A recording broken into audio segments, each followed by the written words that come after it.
உண்மையிலே பாத்தீங்கன்னா part time அரசியல்வாதி தேவையில்லைங்க. முழு நேர அரசியல்வாதி தான் தேவை. மக்களுக்கு சேவை செய்யக்கூடிய அரசியல்வாதி நம்மளுடைய முதலமைச்சர் மட்டும்தாங்க. கண்டிப்பா இவங்க தான் வருவாங்க. ஏன்னா இவங்க வந்தா தான் எங்களுக்கு ஹெல்ப்ஃபுல்லா இருக்கும். மகளிர் காசு வரும். பஸ் ஃப்ரீயா கிடைக்குது. எல்லாம் நல்லது கெட்டது அவர் தானே எல்லாம் பண்றாரு. எல்லாம் ஃப்ரீயா போட்டிருக்காரு. பஸ் ஃப்ரீயா போட்டிருக்காரு. லேடிஸ்க்கு பஸ் இல்ல ஃப்ரீயா போங்க சொல்லி போட்டிருக்காரு. எல்லாமே மக்களுக்கு எல்லாமே நல்லது பண்றாரு. நான் விலைவாசி கூட கம்மியா பண்றாரு. அவர் வந்தாதான் நம்மளுக்கு சந்தோஷம். ஸ்டாலின் தொடரட்டும், தமிழ்நாடு வெல்லட்டும்.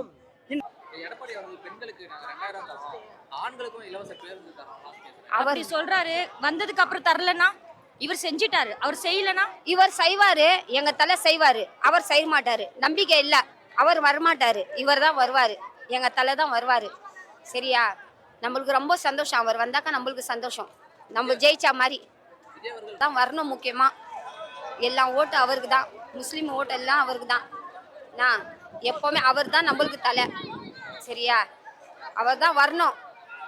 மற்றவங்க வரக்கூடாது. அவர் தான் வரணும். ஸ்டாலின் தொடரட்டும், தமிழ்நாடு வெல்லட்டும். கல்வி வந்து நாங்க முன்னாடி படிக்கும்போது அந்த கல்வி ஒரு 500 ரூபாய் எங்களுக்கு கிடைக்கிறதுக்கு அவ்வளோ கஷ்டமா இருந்துச்சு. இவங்க சொல்றாங்க மகளிர் உரிமை தொகை 1000 ரூபாய் வந்து கொடுக்குறாங்க. அதெல்லாம் ஒரு சாதாரணம். அது பணக்காரங்களுக்கு தான் சாதாரண விஷயம். எங்களை மாதிரி உள்ளவங்களுக்கு அது ரொம்ப ரொம்ப ரொம்ப பெனிஃபிட்டா இருக்குது. 1000 ரூபாய் கல்வி வந்து ஆமா 5000 ரூபாய் போட்டிருக்காங்க. அது ரொம்ப சந்தோஷமா தான் இருக்குது. இல்லை அது வந்து இவர் எதுக்காக போட்டாருன்னா, இப்போ இவர் போட்டு விடலைன்னா கண்டிப்பாக எதிர்கட்சிக்காரங்க அதை வந்து கேஸ் போட்டிருந்தாங்கன்னா கண்டிப்பாக வந்திருக்காது. அதனால தான் இதை போட்டே விட்டாரு. ஆனால் மக்கள் ஒரு சில பேருக்கு அது புரியலை. எதுக்காக இப்போ நீங்கள் தேர்தல் வர்றதுனால தான் போட்டு விட்றாங்கன்னு சொல்கிறாங்க. அப்படி கிடையாது. எதிர்கட்சிக்காரங்க இப்படி கேஸ் போட போகிறாங்கன்னு தெரிய போய் தான் இவர் உடனே நைட்டோட நைட்டாக இந்த மகளிர் உரிமை தொகையை நிப்பாட்டக்கூடாதுங்கிறதுக்காக உடனே போட்டு விட்டாரு. முக்கியமாக இந்த ஆட்சியில் என்னன்னா கல்வி, எல்லா பிள்ளைங்களுக்கும் கல்வி கிடைக்குது. இலவச கல்வி கிடைக்குது. நான் படித்ததுனால எனக்கு அது ரொம்ப பிடிச்சிருக்கு. முன்னாடி நாங்கள் படிக்கும்போது ஒரு 500 ரூபா கூட கிடைக்காது. எங்களுக்கு ரொம்ப கஷ்டமாக இருந்துச்சு. இன்னைக்கு நான் முதல்வன் திட்டத்திலேருந்து எல்லாமே கிடைக்குது. அது வந்து படிக்கிற எல்லாருக்கும் ரொம்ப யூஸ்ஃபுல்லாக இருக்குது. இலவச பஸ் வந்து யாருக்கு உதவி பண்ணுச்சோ இல்லையோ எனக்கு ரொம்ப யூஸ்ஃபுல்லாக இருந்துச்சு. நான் வந்து எனக்கு ராஜபாளையத்துலேருந்து நான் சாத்தூர் போய் படித்தேன். ஒரு நாள் போய் வர எனக்கு 100 ரூபா ஆகும். ஆனால் இவர் கொடுத்த அந்த மகளிர் ஃப்ரீ பஸ் வந்து எனக்கு ரொம்ப யூஸ்ஃபுல்லாக இருந்துச்சு. அது இல்லைன்னா நான் படிச்சிருப்பேனானே தெரியலை. ஒரு வருஷம் நான் வந்து பிஏ இங்கிலீஷு. மாச்சியில் காலை உணவு திட்டம் மருத்துவத்துக்கு சிறப்பாக இருக்குது. ஸ்கூலுக்கு சிறப்பாக இருக்குது. எந்த குறையும் போக்குவரத்துலாம் நல்லா இருக்குது. மகளிருக்கு இலவச பஸ்ஸு, 5000 பணம், மாதம் 1000 மகளிர் உதவி தொகை. எந்த குறைகளும் விவசாயிகளுக்கு நல்லா செய்கிறாங்க. விவசாய பொறுத்தளவுக்கு கருவிக்கு பூரா ஃப்ரீயாக கொடுக்குறாங்க. உரமானியம் ஃப்ரீயாக கொடுக்குறாங்க. அங்கங்கே பதப்படுத்துகிற குடான் ஃப்ரீயாக கொடுத்துக்கிறாங்க. எந்த ஒரு கரையும் கிடையாது. இன்றைக்கி பற்றாக்குறை இல்லாமல் பருப்புலேருந்து கடையிலேருந்து எல்லாத்துக்குமே பதப்படுத்துகிற குடான் கொடுத்து விவசாயத்துக்கு நம்பர் 1 செய்கிறாங்க. மோட்டருக்கு கரண்ட்டு ஃப்ரீயாக கொடுத்துக்கிறாங்க. எந்த ஒரு குறையும் கிடையாது இந்த ஆட்சியில். இந்த ஆட்சி மீண்டும் தொடரணும்னு எல்லாரும் நாங்கள் கேட்டுக்கொள்கின்றோம். அவங்க புரியாம சொல்றாங்க. திமுக மாதிரி ஒரு கட்சி கொள்கை அடிப்படையில் இருந்து அவங்கள மாதிரி ஒரு கட்சி வராது. மக்களுக்கு என்ன தேவை? விவசாயம் இருக்கட்டும், போக்குவரத்து, மருத்துவமாக இருக்கட்டும், எந்த ஒரு குறையுமே அவங்க சொல்லாது. வேணும்னு அவங்க சொல்றாங்க. யாரோ ஒரு புதுசாக கட்சி வளர்த்துறாங்க. அவங்க குறைகளை சொல்லிக்கிட்டு அவங்க அப்போ கட்சிக்கு வரணும்ல. ஒரு நடிகர் வந்துட்டு என்ன சொல்லுவார்? நான் வரணும்னு ஏதாவது சொல்லுவார். அப்போ அவரை அது போலியான பரவாயில்ல. நம்ம உண்மையாக இருக்கணும்னு நம்ம திராவிட கட்சிகள் நேசிக்கணும். அதில் வந்து எடப்பாடி வந்து அடிமைத்தனமாக போயிட்டாரு. ஒரு பிஜேபிக்கு போய் ஒரு மதவாத கட்சிக்கு போயிட்டாரு. நம்ம கட்சி எல்லாரும் ஒரே மக்களாக இருக்கணும்னு சொல்லி நம்ம ஸ்டாலின் ஐயா சொல்லிக்கிறாரு. ஐயோ அவர் எதுவுமே சொல்ல மாட்டார். அவர் வந்து சுயநலவாதி. அவர் வந்து ஒரு அடிமைத்தனமாக போயிட்டார். அதுக்கு பேச்சே கிடையாது. மனுஷன் மனுஷனாக இருக்கணும். பெண்கள் வந்து பெண்களாக இருக்கணும். அதுக்கு வந்து நம்ம ஸ்டாலின் ஐயா தான் அள்ளி தராரு. அவரை பின்பற்றினாலே நம்ம தமிழ்நாடு முன்னுக்கு வந்து தொழில்துறையில் எந்த ஒரு குறையும் இருக்காது. தமிழ்நாடு 100% வளர்ந்துடும். இந்த ஆட்சியில் மட்டும் அவர் வந்தாராக்கோ எந்த குறையும் வராது. ஸ்டாலின் தொடரட்டும், தமிழ்நாடு வெல்லட்டும். அதான் என்ன சொல்றேன்னா, இருக்கிறவங்களுக்கு வந்து அது பெருசா தெரியும். இல்லாதவங்களுக்கு தான் இவர் கொடுக்குற ஒவ்வொரு சலுகையும் யூஸ் ஆகுது. இருக்கிற எல்லாருக்கும் அது சாதாரண விஷயம். இல்லாதவங்களுக்கு தான் தெரியாது எவ்வளோ ஒரு பெனிஃபிட்னு. 1000 ரூபாய் இருக்கிறவங்களுக்கு எல்லாரும் இதெல்லாம் 1000 ரூபாய் ஒரு பணமாம்பாங்க. இல்லாதவங்ககிட்ட போய் கேட்டு பாருங்க அந்த 1000 ரூபாய் எவ்வளோ யூஸ்ஃபுல்லாக இருக்குன்ட்டு. இல்லாதவங்களுக்கு மட்டும்தான் இவர் கொடுக்குற ஒவ்வொன்றும் தெரியும். இருக்கிறவங்க காலை உணவு திட்டமே குழந்தைங்களுக்கு இப்போ கொண்டு வந்திருக்காரு. அது ரொம்ப யூஸ்ஃபுல்லாக இருக்குது. ரொம்ப வெற்றிகரமாக போய்கிட்டு இருக்கு. நான் மகளிர் ஃப்ரீ பஸ்ஸு, மகளிர் உரிமை தொகை எங்களுக்கு ரொம்ப யூஸ்ஃபுல்லாக இருக்குது. அப்புறம் வந்துட்டு இந்த காலை உணவு திட்டம் நான் யூஸ்ஃபுல்லாக இருக்கிறேனான்னு எனக்கு தெரியல. ஆனால் அந்த குழந்தைங்க காலையில் வீட்டில் அவங்க அம்மா அப்பா சமைக்கிறாங்களோ இல்லையோ, இதை நம்பி போய் சாப்பிட்றதுக்காக காலையில் போயிடுறாங்க. முன்னாடி சாப்பாட்டுக்கே கஷ்டப்பட்டாங்க. இப்போ இந்த சாப்பாட்டு கஷ்டம் கிடையாது. முக்கியமாக கல்வி தான் நான் சொல்வேன். கல்வி எல்லாருக்கும் கிடைக்குது, சமத்துவமாக கிடைக்குது. அதாவது ஒருத்தவங்க கட்சி ஆரம்பிக்காங்கன்னா எதிரின்னு ஒருத்தவங்க இருந்து தான் ஆகணும். அவங்க அப்படிதான் சொல்லுவாங்க. அதெல்லாம் நம்ம கேட்டுக்கிட்டு இருந்தோம்னா நம்மளால ஜெயிக்க முடியாது. இப்போ போகிற எல்லா பாதையும் கரெக்டாக இருக்கணும்டா அது சரி கிடையாது. இப்போ போகும்போது முள் இருக்க தான் செய்யும், முள் குத்த தான் செய்யும். அந்த முள்ளை எடுத்து போட்டு நம்ம போய்கிட்டே இருக்கணும். ஆமா, அது குத்துனா குத்திட்டு அதான் அவங்களுக்கும் குத்தும் நமக்கும் குத்தும். நம்ம எடுத்து போட்டு போயிடணும். அதை கண்டுக்கிட்டு அதை நம்ம பார்த்துக்கிட்டே இருந்து திரும்ப திரும்ப குத்திக்கிட்டே தான் இருக்கணும். இப்போ இது வந்து இந்த மாநாடை விட மிகப்பெரிய அளவில் வந்து மக்கள்கிட்ட ஒரு எழுச்சி, மிகப்பெரிய எழுச்சி. அதாவது தலைவர் வந்து 5000 அறிவிச்சார் பாருங்க, அது ஒன்று மிகப்பெரிய அடி. எதிர்கட்சி மற்ற நம்மளை எதிர்க்கிற ஆளுகளுக்கெல்லாம் அது ஒரு சம்பட்டி அடி, சுத்தியல் அடியில் சம்பட்டி அடி. இப்போ மக்கள் வந்து பூராமே ஒரு உற்சாகத்தோட இந்த கூட்டத்தில் நீங்கள் பார்ப்பீங்க, எல்லாருமே ஒரு உற்சாகத்தோடு இருப்பாங்க. இந்த ஒரு அவசியம் நம்ம அதை யாரும் அசைக்க கூட முடியாது. இப்போ அதாவது பார்த்தீங்கன்னா அவங்க போடுறதுக்கும் நாங்கள் போடுறதுக்கும் நிறையவே வித்தியாசம் இருக்குது சார். அதாவது ஏன்னா அன்பால் போடுறதுக்கும் எதுக்காக தூக்கி எறிஞ்சோம் அப்படிங்கிறது தெரியாமல் தூக்கி எறிகிறதுக்கும் வித்தியாசம் இருக்குது. ஆட்சி கட்டில் அமர்ந்திருக்கிற நாங்கள் நம்மளுடைய முதலமைச்சரை பார்க்கும் பொழுது அன்பால் தூக்கி போடுறதுக்கும் தானாக தூக்கி எறிறதுக்கும் நிறைய வித்தியாசங்கள் இருக்குது. அதனால அந்த கூட்டத்தையும் இந்த கூட்டத்தையும் ஒப்பிடுறது வந்து மலைக்கும் மடுவுக்கும் ஒப்பிடுற மாதிரி. துளியளவும் சம்மந்தம் கிடையாது. அப்படி கிடையாது. அன்பால் தூக்கி போடுறதுக்கு நிறைய வித்தியாசம் இருக்கு இல்லையா? மக்கள் இவங்க இப்போ நடக்கிற மாநாடு வந்து பிஎல்ஏக்கு நடக்கிறது. பிஎல்ஏங்கிறது யாரு? பிஎல்ஏங்கிறது யாரு? கிட்டத்தட்ட நம்மளுடைய மக்களுடைய ஓட்டு அவ்வளவையும் வாங்கி கொடுக்கக்கூடிய மக்கள். அவங்க தூக்கி போடுறதுக்கும் அந்த கூட்டம் தூக்கி போடுறதுக்கும் நிறையவே வித்தியாசம் இருக்கு.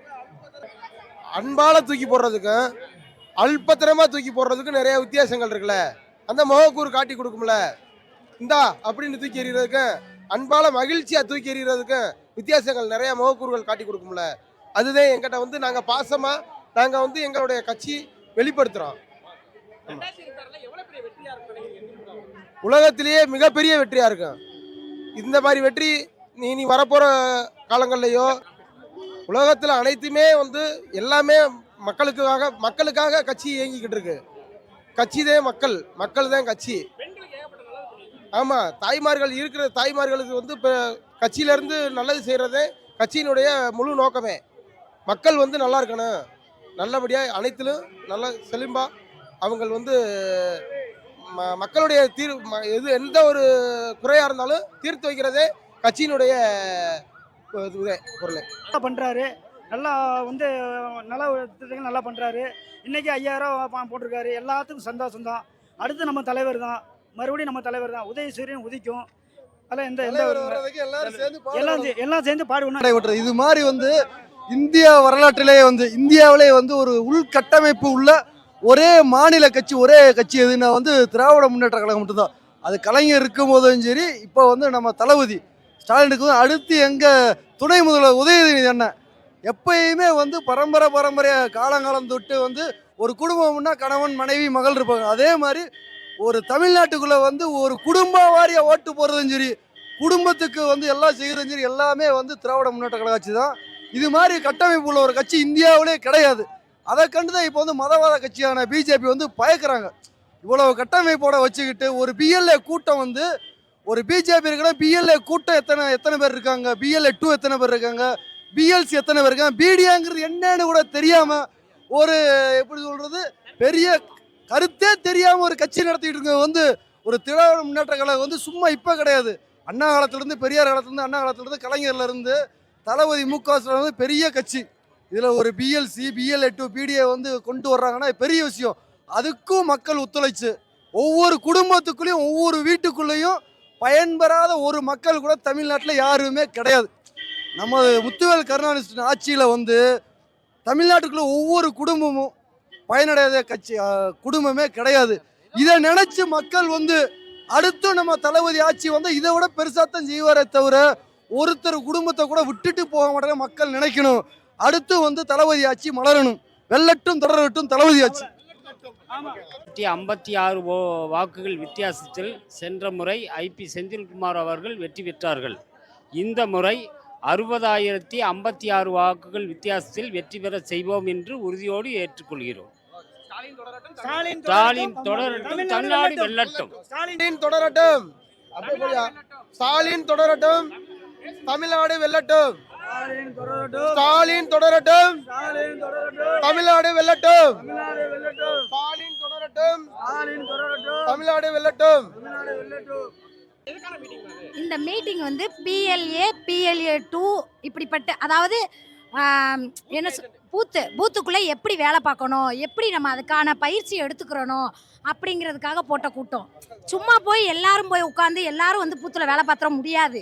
அதுக்கும் சில பயிற்சி வேணும்.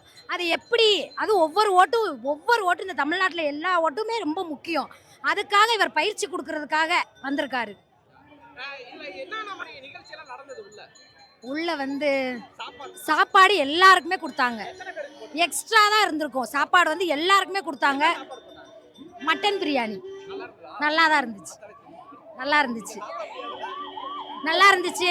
தண்ணி, முக்கியமாக தண்ணி கொடுத்தாங்க. மற்ற கட்சியில் எப்படின்னு எனக்கு தெரியல, மற்ற கட்சியை குறை கூறணும்னு நான் சொல்லலை. தண்ணி முக்கியமாக எல்லாருக்கும் தண்ணி, பாத்ரூம் ஃபெசிலிட்டி, சாப்பாடு, வரும்போதும் சரி போகும்போதும் சரி எல்லாமே பெஸ்ட்டாக கொடுத்தாங்க இந்த கட்சி. அதுக்கப்புறம் இன்னொன்று என்னென்னா கல்வியும் சமத்துவமும், பெரியார் சொன்ன கல்வியும் சமத்துவமும் இந்த கட்சியில் ரொம்ப முக்கியமாக நடக்குது. அதுக்காக தான் இந்த கட்சி கண்டிப்பாக வெற்றி பெறணும்னு நான் சொல்கிறேன். தளபதி ஸ்டாலின் வந்து ஓட்டு இதுக்காக வந்திருக்காரு, வாக்கு சேகரிப்பு கூட்டத்துக்காக வந்திருக்காப்புல. அதாவது இப்போ ஒரு 1.5 லட்சம் 2 லட்சம் பேர் கூட்டம் கூடி தளபதி ஸ்டாலின் அவர்கள் வந்து வாக்கு ஒரு கூட்டத்துக்காக மதுரை மாநகருக்கு வந்து காலையில் வந்து பாலம் திறந்து வச்சுட்டு கூட்டம் நல்ல கூட்டம் சிறப்பாக இருந்துச்சு. சாப்பாடெல்லாம் கொடுத்தாங்க, பிரியாணி, தண்ணிக்கேனு எல்லாம் கொடுத்தாங்க. நாங்கள் வந்து நல்லா இருந்துச்சு. நாங்கள் 70 வார்டு, மதுரை 70 வார்டுலேருந்து வந்திருக்கேன். நான் பிஆர்சி ஷாப்பு, எல்பி யூஸ்ஃபுல்லாக தான் இருக்குது பெண்களுக்கு. நான் வந்து கவர்மெண்ட் ஷாப்பு, எனக்கு பென்ஷன் கிடையாது. இதுக்கு பென்ஷன் இருக்கனால பெண்களுக்கு எல்லாமே யூஸ்ஃபுல்லாக இருந்திருக்கு. நல்ல திட்டம் தான் அது. பெண்களுக்கு வந்து இப்போ வந்து இந்த பெண்களுக்கு இந்த விவசாயம் இது போட்டிருக்காரு. பெண்களுக்கு நலத்திட்டம் அறிவிச்சிருக்காரு. அந்த பெண்களுக்கு விடியல் பயணம் இது பண்ணியிருக்காரு. பெண்களுக்கு வந்து இது தனியாக நான் முதல்வன் திட்டம் போட்டிருக்காங்க. எல்லாமே இது பண்ணியிருக்காங்க. பெண்களுக்காகவே நிறைய இது பண்ணுறாங்க. அடுத்து 2026 தளபதி ஆட்சி தான் வரும், புதியாக வரும். வெல்வம் 200. அதாவதுங்க, மாண்புமிகு தமிழ்நாடு முதலமைச்சர் தலைமையில் என்னுடைய சாவடி வெற்றி சாக்குடிங்கிற தலைப்பில் PLA 2 PLC BDAங்கிறவங்களுக்கு பயிற்சி போட்டிருந்தாங்க. அதில் நம்ம மதுரை பக்கத்தில் ஊத்தங்கரையில் இந்த பயிற்சி மாநாடு நடத்தியிருக்காங்க. இந்த பயிற்சி மாநாட்டில் வந்து எப்படி நாங்கள் விழிப்புணர்வாக தேர்தலை சந்திக்கணுங்கிற விஷயத்த நம்மளுடைய கழக தலைவர் மாண்புமிகு தமிழ்நாடு முதலமைச்சர் அவர்கள் அருமையாக எடுத்து சொல்லியிருந்தாங்க. இதுக்கு வந்து எங்களுடைய பழனி தொகுதியிலேருந்து நாங்கள் வந்திருக்கோம். எங்களுடைய மாண்புமிகு பழனி சட்டமன்ற உறுப்பினர் தலைமையில் நாங்கள் இந்த மாநாட்டை சந்திச்சிருக்கோம். இது ஒரு வெற்றி வாக்குச்சாவடியாக நாங்கள் நிறைவேற்றுவோங்கிறத சிறிது ஐயமே இல்லை. நம்முடைய தலைவர், கழக தலைவர் வந்து 200 இலக்கை இணைச்சிருக்கார். 200க்கு மேலே வெற்றி அடைவோங்கிறத சிறப்பாக இருக்குது. பெண்களுடைய திட்டங்களை தான் நம்ம தமிழ்நாட்டில் வந்து அருமையான திட்டங்கள் போட்டிருக்காங்க. புதுமை பெண் திட்டம், மகளிர் உரிமைத்தொகை, விடியல் பயணம், இந்த மாதிரி திட்டங்களை வந்து நம்ம அறிவிச்சனால பெண்கள் வந்து அதிகமாக இருக்காங்க. இன்னும் கூடுதலான இதை வேணும்னா நம்முடைய தேர்தல் அறிக்கையில் நம்ம மாண்புமிகு தமிழ்நாடு முதலமைச்சர் தேர்தல் அறிக்கையில் இதை விட சிறப்பாக செய்வார் என்று மக்கள் எதிர்பார்த்துக்கிட்டு இருக்காங்க. அது ஒரு நல்ல அமைப்பாக இருக்குங்கிறத நம்ம இந்த மாநாடு மூலியமாகவே நம்ம தெரிஞ்சுக்கிறோம். அதனால் இது வெற்றி வாக்குச்சாவடிங்கனால 200ங்கிற இலக்கை நம்ம கண்டிப்பாக அடைவோங்கிறத எந்த ஒரு ஐயமே இல்லைங்கிறத இந்த மூலியமாக தெரிவிச்சுக்கிறோம். அவர் தான் சொன்னார், இது சாத்தியப்படாதுங்கிற ஒரு விஷயத்த சொன்னார். ஆனால் இது சாத்தியப்படுங்கிறதுக்காகவே பிப்ரவரி மார்ச் ஏப்ரல்ங்கிற இதை வந்து 3000 மாதம் 1000 ரூபாங்க. 2026 மாண்புமிகு தமிழ்நாடு முதலமைச்சர் அவர்கள் சொன்ன இதை வந்து தமிழ்நாடு வெல்லட்டும், ஸ்டாலின் தொடரட்டும், தமிழ்நாடு வெல்லட்டும். 2000 PLA PL2 PLO இதுக்கு மாநாடு நடத்தியிருக்காங்க.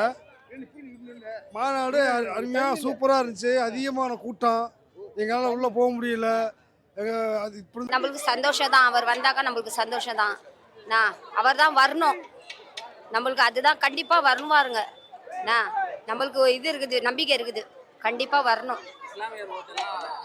எல்லாமே அவருக்கு தான், எல்லாம் இஸ்லாமியர் ஓட்டு எல்லாம் அவருக்கு தான்.